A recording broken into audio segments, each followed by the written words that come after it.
I am teacher Janelle, and generously I am to give you what you came here for. So that is how to summarize. I am going to teach you the steps in how to summarize and give you a sample of how it is actually done. So let's not dilly-dally, let's go! Now let us begin with what is a summary? Summary is a brief, clear statement about something by just giving important information. Well, in the perspective of a short story, or any story for the matter, summarizing a short story would mean retelling that story using very few words. Yeah, brief. Alright? So here are the steps. So in order for you to summarize, I got 3 steps for you. First step, this is a no-brainer. Read thoroughly, of course.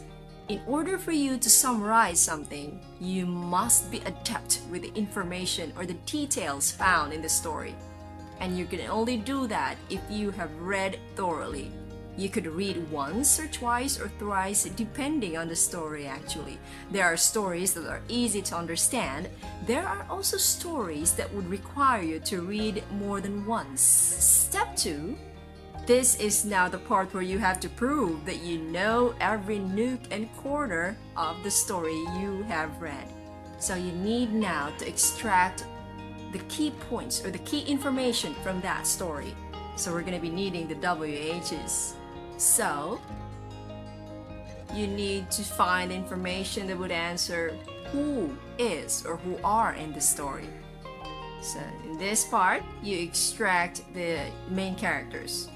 But you don't need details about other characters because we're doing a summary. We're not retelling the entire story. Remember, we are going to keep it short. What happened in this story? This could be narrowed down by identifying the conflict or the problem in the story. Because everything in the story started because of the problem. So since the problem is presented, then the story is going to be developed. So identify it. What is the problem in the story? Or what conflict is there? Next, when did the story happen?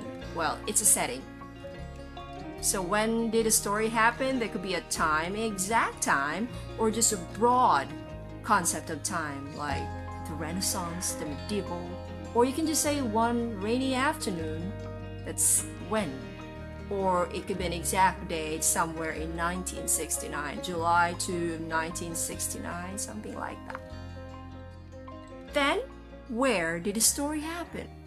It's another setting. The place could also be something broad, something specific, or something simple like a farm, in a barnyard, in an English countryside, in a remote town, or you could have a specific place, the exact place.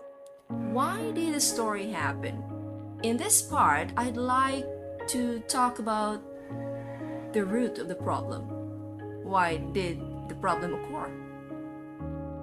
Why was the problem, or why was the conflict born? Or what caused the rise of the problem? Okay, next, how is the problem solved? Yeah, because there is a problem. Our story, of course, is going to revolve around how the characters move about in the story in a search for answers. State how the story has reached the solution, or state how the story has perhaps ended if there is no resolution to the problem in the story, because not all stories are the same. Most stories would give you a solution to the problem, a solution to the conflict, but there are stories that give you a cliffhanger. So if you can't find the resolution, you can just talk about how the story ended. So those are all the WHs we need. Those are all the information you need to come up with a summary. So we are ready for step 3, that is, retell the story. Now it is time, using the information you have extracted to prove that you know the story very well, we're going to have to write a short summary using those information. Let's go. Let's use Philippine literature for example. This folk tale is folklore, the cycle of the sun and the moon. Okay, so let's do step 1. Well, I have read the story. I am very confident that I know the details in the story. So I have to go past step 1 now. Let's go to step 2. So these are now the information that would help me write the summary. So I need the WHs. Let me show you the table. So I have tabulated them so that I could easily see the highlights and I could easily form the summary. So looking at the information I gathered, I can form in my head how I should write my summary. So I have there the WHs and the key information I took from the story. So who? That's the sun and the moon. They are the main characters in the story. So the story revolved around the sun and the moon. What? The moon went to fetch water, and the sun kissed the babies, turning them to ashes. So that is the problem in the story. So when the moon went to fetch water, the sun kissed the babies, and thus turning their children into ashes. Where the story happened in a farm. Okay, that's where the sun and the moon used to live, in a farm. When? That's a long time ago, because this is folklore. Why? This is the part when you're going to state why the problem happened. What's the root cause of the problem? Why did the sun kiss the babies when he was told not to? Because the babies were so sweet and adorable, and he said he's not seen anything so sweet, or so he was compelled to go near and kiss the babies. So how did the story end, or how was the conflict resolved? So in this story, there is no resolution to the conflict. This explains the endless cycle of the sun and the moon. The story ended with the sun chasing the moon for eternity because he wanted forgiveness. So I already have the information I need. I am ready for my summary. Step 3. 5 sentences.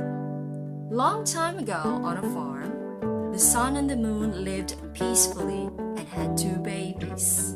When the moon went to fetch water, she ordered the sun never to go near them. The sun couldn't resist the love he felt for them. He went to kiss them, and immediately they burned and turned to ashes before his very eyes. The sun hid in the forest, gravely embarrassed of his actions, but he showed up as he felt pity for his wife, the moon. They had a terrible fight, which made the moon flee from the sun. Thus, the endless cycle of the sun chasing the moon. So that's pretty it. Yes, it looks simple. Summarizing looks simple as long as you are familiar. You're pretty confident that you are familiar with all the details in the story you are reading, or the story you have read, or the story assigned to you by your teacher. So after thorough reading, let's do a recap. After thorough reading, get the important points, the highlights, make use of the WHs. Then once you already have plotted all the key information there is, you are now ready to write your summary using the key information you have. Well, doing a table, this could also stop you from writing, just say, information that we don't really need anymore. Because sometimes we want to talk about stuff, especially when we know the details. We are so tempted to write more. Hold your horses. You are simply writing a summary, a simple summary in more or less 5 sentences. So don't be tempted to write so much details. Alright? So I hope the steps I gave you are gonna help you This is Teacher Janelle, and I hope I am able to help you out with your problem in summarizing. Or I don't want to say it's a problem, your challenge in summarizing a story. Yes, we are talking about the summary of a story. Okay, so I think that's it for now. So, ta-ta!